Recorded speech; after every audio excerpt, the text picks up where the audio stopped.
In our forthcoming book, Gender on the Edge, that Nico's talked about, Nico and I and a number of the contributors discuss the roles of NGOs in development discourse in shaping gender and person in the Pacific. And NGOs means non-government organisations, for those who may not familiar with the term.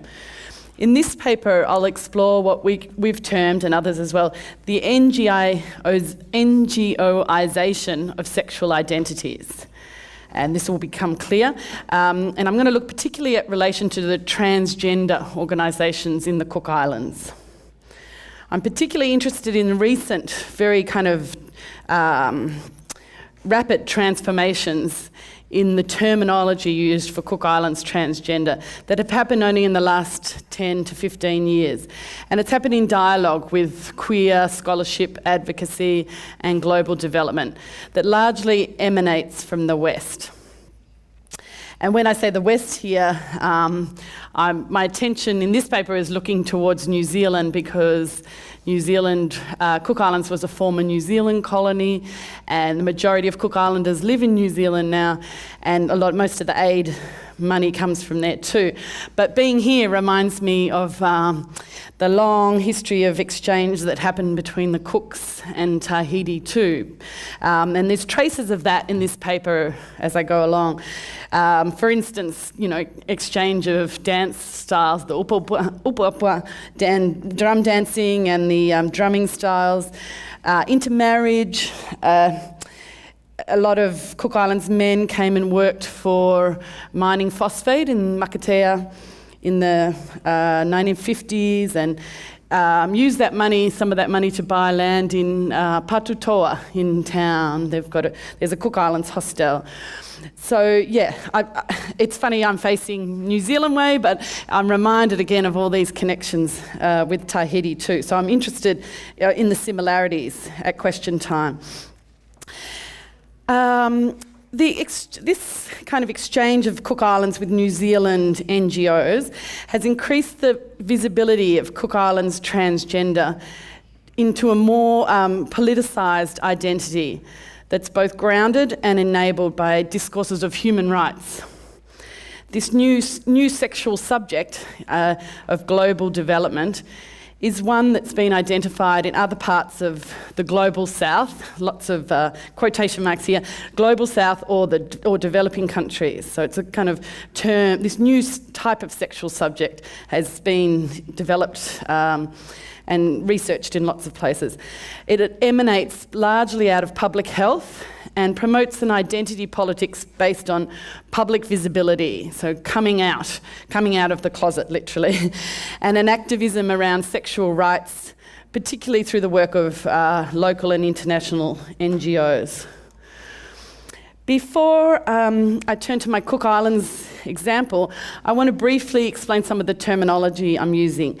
And I'm using queer here primarily because it's very popular in academic discourse, at least in Anglo universities, but also in development literature. There's books now, Queering Development, Queering Globalisation. And while it certainly means different things in different places, it generally is an umbrella term for non-normative sexual practices and identities.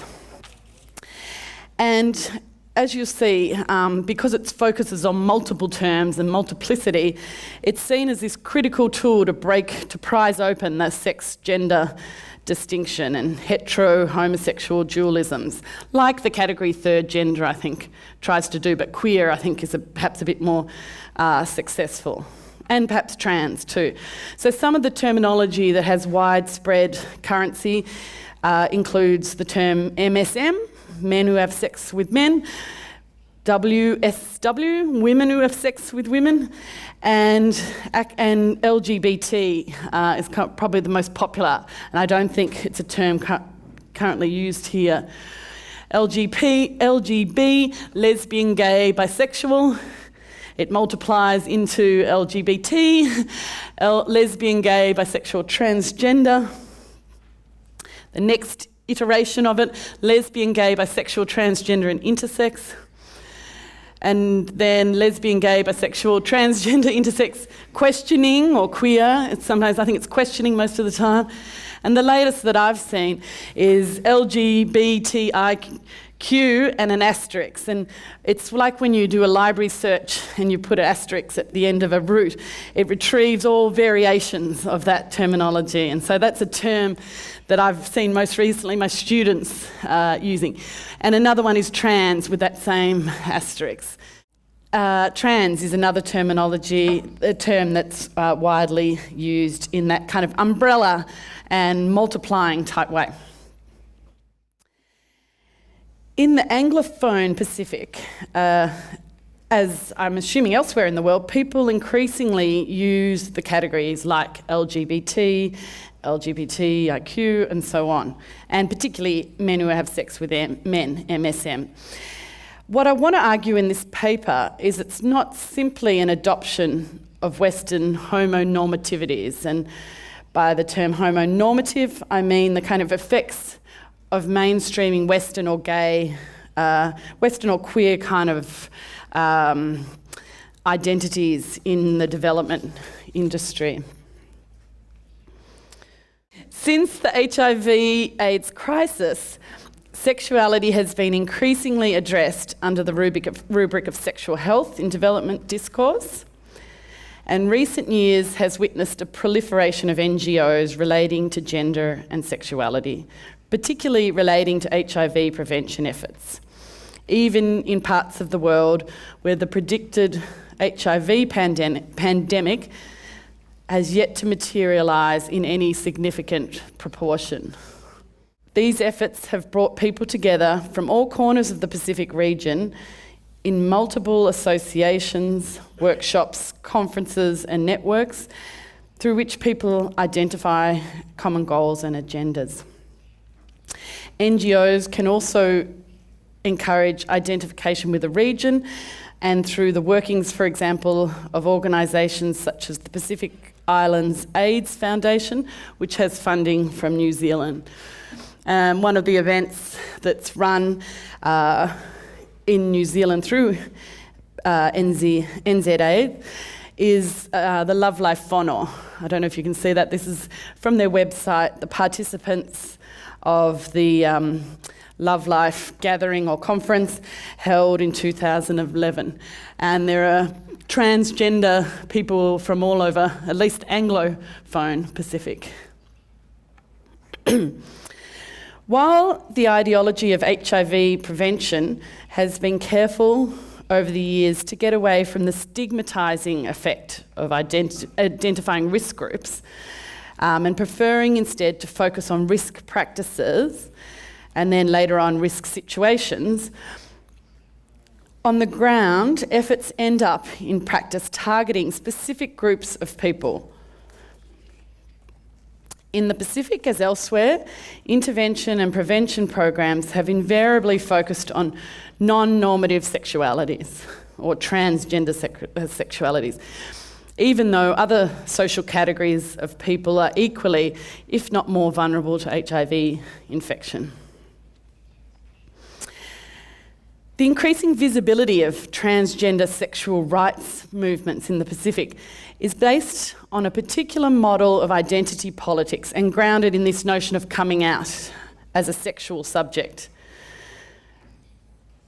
And as I said, workshops, associations and other forms of public legibility provide the opportunity to position this identity and its moral evaluation in a cosmopolitan context associated with international NGO discourses of HIV prevention. In that broader context, sexuality must be open and visible to all.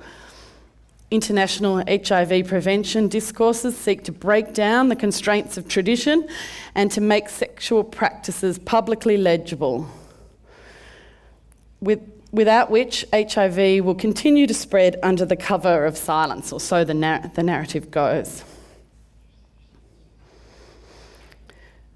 The work of these NGOs intersects with liberal rights mechanisms that are operationalised in developing countries as a liberatory politics that facilitates on the rise of queer identities or trans identities globally. And as we know, rights discourses tend to, well, they're created on ontological categories that are animated by universal notions of human rights as an inherent property of the autonomous political subject. In the case of sexual rights, they assume a model in which practices define identities and which identities are well-defined, stable and easily recognisable from one society to the other. So they're transportable, transferable. In addition, transnational human rights efforts assume that the visibility of public political identities, necessarily engenders freedom. And if it doesn't, then additional pressure must be exerted to accept this new visibility. So this new sexual subject promoted through NGOisation has a number of possible consequences. And one is efflorescence or expansion, ever-expanding LGBTQI kind of rainbow. And another is also the modification and narrowing down of local identifications. What I want to show in this paper, however, is the way transgender people in the Cook Islanders negotiate what's visible, what's invisible about their identities, what's open, what's not open, what's said, what's not said, in a particular way that suits the Cook Islands context and moral values, I suppose. So, but I also want to focus on, and I want you to look for in the video that I'm going to show you shortly, is how this coming out trope becomes a key way of reconfiguring transgender identity. Okay, in the Cook Islands, transgender categories have become more visible for all the reasons I've said, through public health discourses and organisations. The Pacific Islands AIDS Foundation, which is formed by a Tahitian woman, Marie Bopp, is based on Rarotonga, the main island of the Cooks, and the NZ AIDS Foundation, World Health Organisation, and others provide resource streams and technical support for a variety of programs. And in 2008, an organisation was launched to represent Akavaine, as Nico said, the kind of what Cook Islanders now call traditional transgender persons. Now, before that time, the term that was used was lele, which everyone says comes from the Tahitian rere. So, and most Cook Islanders say that, and that was when I did my main field work in the mid-90s. That was the term that was used, and it had both positive, it depends on context. If you're with friends, it's a positive term, and it can also have negative connotations, very similar to the Tahitian case. And queen is another a very popular word, and a whole lot of kind of rude slang words as well. So akavaine is a word that I only started hearing in perhaps from 2000 on. Sometimes older people had used the word tutuvaine, so that causative prefix, like the aka, but tutuvaine was seen as like a woman as well, but that term has not been picked up. Okay, so the idea for an akavaine association started, this is their website, Te Tiare Association. It started in after a Cook Islander, William Tapaki. He lived in New Zealand, and he attended the first Love Life whānau held in 2005. When he returned to the Cook Islands, which increasingly a lot of kind of 30-year-olds from New Zealand are doing to discover their roots or just to have a time living in their beautiful home, he organised the first meeting for the Te Tiare Association in November 2006. because he felt that there were, he said, Queenie organisations in Samoa, in Tonga, in Fiji, and the cooks, he said, needed a regional focus as well to share the knowledge, he said, and presumably the resources that come along with this kind of regional trans identity. The meeting was attended by about 20 or so akavaine, as they are now called, and one guy who identifies as a gay Cook Islander. And as they said, it was great to get together because they're often off doing different things in their own different villages. And it was a way they saw to mentor young queens, younger people, and to take part as a cohesive collective in fundraising activities. As they said, queens throw the best parties and put on the best shows. So that became a key kind of activity for this group. Their official launch, was held in June 2008, and it was this huge affair. Dinner, traditional dancing, and a drag show was provided to about 500 guests, and according to recollections, there were another 200 that were trying to get in to the show. The tickets were $65 each, which is a huge amount of money for Cook Islanders who earn $6 an hour, is the average wage. And representatives came from all over the region: Tonga, Samoa, Fiji, New Zealand. The costs were offset by a 3-day workshop on MSM and transgender and HIV that was held concurrently. And I just want to show you a short news report that appeared on New Zealand television to give you some sense of the event and the importance of it, but also the centrality of this coming out trope. Now, minimise. One of the Cook Islands' best-known stage acts are famous for their flamboyant cross-dressing antics. But after years of being ridiculed, they won't be taken seriously. So the group's banding together to promote respect. Pacific correspondent Barbara Dreger was in Rarotonga at their coming out. One for the money, two for the show. We get ready and go, go, go.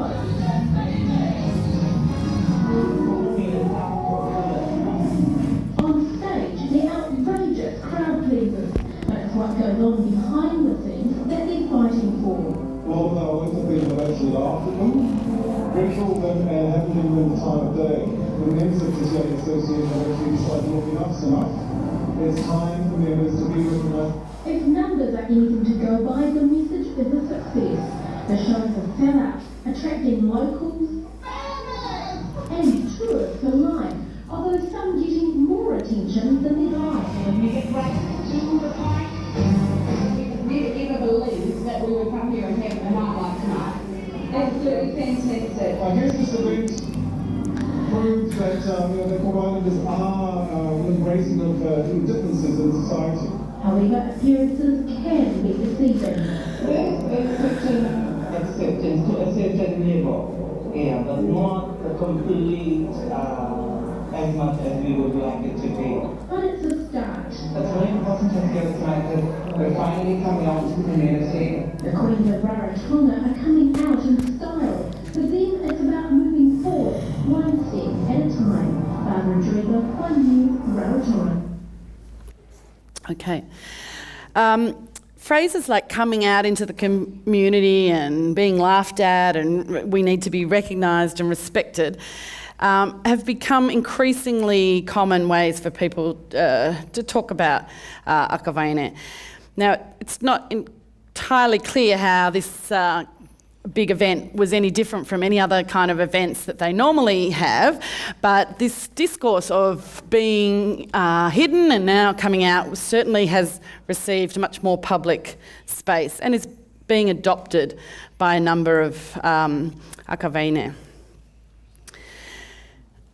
Statements about ridicule and lack of respect and even abuse statements about ridicule and lack of acceptance and even abuse has accompanied this coming out trope. And the Te Tiare rules that the group devised are framed very much in terms of human rights abuses. So Objective 2.2 says there that we're there to raise public awareness of the human rights abuses suffered by Akavaine. And number 2.3, similarly promote the human rights of Akavaine. Eliminate all forms of discrimination and so on. This discourse of the violation of rights is an extremely new configuration of Akavaine's experience. Certainly before this time, Akavaine spoke of being beaten up perhaps by their lovers or living lonely kind of lives without a long-term partner. And certainly some non-Akavaine would talk about the shame of having Akavaine siblings or having a child that grew up who expressed a desire to be an Akavaine. But at the same time, many were fully supported members of the family, especially by female members of the family, as many of the papers have discussed today, and were often integrated and respected members of Cook Island society, the church, government, and so on. Another important component of this document that the Akavaine Te Tiare Association developed is there's no mention of sexual rights. There's human rights, but there's no mention of sexual rights at all. And in the most, and this is the case too, we're not quite sure what Cook Islanders are coming out from. You know, there's an idea, there's some abuse, but it's not ever framed in terms of the right to sleep with whoever you like. It's certainly not framed in that way. Te Tiare, as this page shows, frames their constitution in terms of their community support roles primarily. And fundraising and entertainment, they see, has always been a main role of Akavaine, and it's what the association has taken on to date. As one member of the association said to me, lots of different organisations ask us to come and support their causes. We're a draw card, an attraction. So the youth organisation and Red Cross, primary schools for their fundraising always come and ask us to put on a show and a feed for them. One good reason that there's a lack of discussion of sexual rights is that the Crimes Act, which is 1969 still, criminalises consensual sex between men in the Cook Islands. And it's punishable by up to 7 years in prison, and same-sex marriage was specifically legislated against in the Marriage Amendment Act in 2000. And when New Zealand has just passed legislation enabling same-sex marriage, and that caused a huge furore in the Cook Islands where they'd say, no, same-sex unions is against our tradition. There is no way we will promote it. So coming out in the Cook Islands is located between very opposing views of what transgender is, and it's highly context dependent. On the one hand, Akavaine have to occupy, on the one hand, they can perform the social roles expected of Akavaine locally as popular entertainers, maybe risque comedians, and particularly as supporters of community projects. On the other hand, in NGO contexts, such as workshops and regional, international workshops, they can address particular concerns about their sexuality and their rights, while at the same time creating new opportunities for travel, for networking, social and economic capital. So perhaps, given the centrality of context-dependent social roles in relation to Pacific gender and personhood, this is not a particularly difficult location for Akavaine to be in. They move easily, it would seem, between the two kind of different, very different contexts, and in doing so draw on a full range of their talents and their abilities. And just to quickly conclude, one young man summed up a lot. As I said, a lot of Cook Islanders live in New Zealand and have been raised in New Zealand. And New Zealand plays a large role in shaping what is considered local gender and sexual identity. One young man talked about it being an incredible challenge coming from the islands, where all that matters is your name, your title, your village and your land. While in New Zealand, it's your age, your colour and your sexual preference that counts. And to me, this neatly sums up the key transformations that are occurring not only as a result of geographical mobility, but also conceptually through the operations of NGOs working in the region and rights-based activism.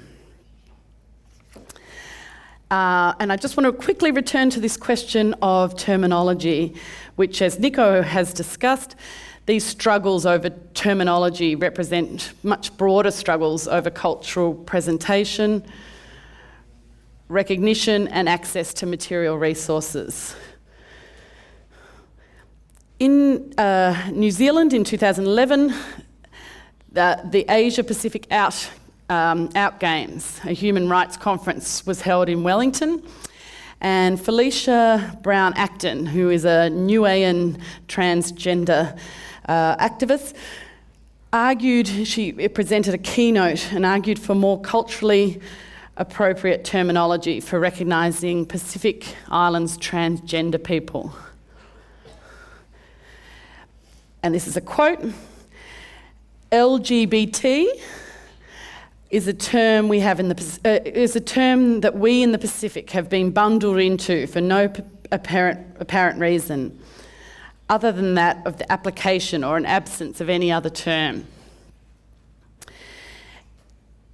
It's a reference term akin to something more medical. I think that's crucial, and it refers to like a sickness and a way to fit groups within groups. She proposed a new acronym, which Olivier's going to like, MVPFAFF.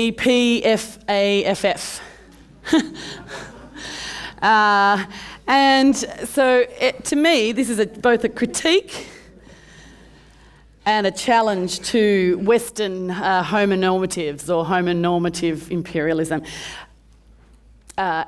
And the acronym's made up from words from all around the region to try and create a new international and cosmopolitan, I think, Pacific transgender category.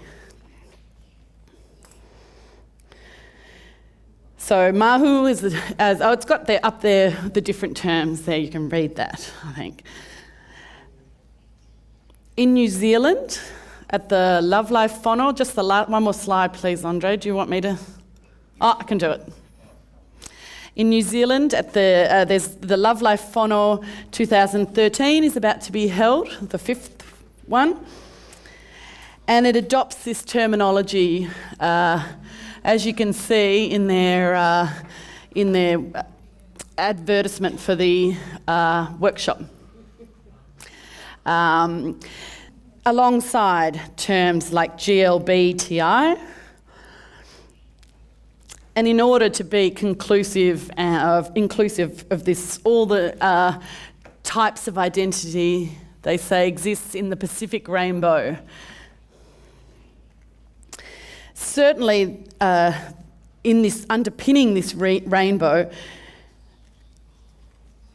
is a sexual subject based on Western liberal notions of sexual rights, which emphasises public activism and presence in the public space as a crucial part of coming out. It also suggests a proliferation of sexual options and choice which could be viewed pessimistically to be kind of a product of neoliberal consumer capitalism.